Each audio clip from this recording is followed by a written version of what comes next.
Heart attack நமக்கு வரக்கூடாதுன்னா எந்தெந்த oil use பண்ணலாம், எந்தெந்த ஆயில் யூஸ் பண்ணக்கூடாது, என்னென்ன சாப்பிடக்கூடாது, என்னென்ன சாப்பிடலாம், வாங்க பார்க்கலாம்.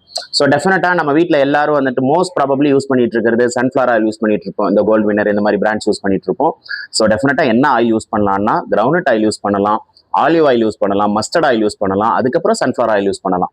இந்த ரேஞ்சில் வந்துட்டு வச்சுங்க. ஒரு நாள் ஆலிவ் ஆயில், ஒரு நாள் சன்ஃப்ளவர் ஆயில், ஒரு நாள் சாஃப்ளவர் ஆயில், ஒரு நாள் வந்துட்டு கிரவுண்ட்நட் ஆயில், இந்த மாதிரி வந்துட்டு மாற்றி மாற்றி யூஸ் பண்ணுங்க.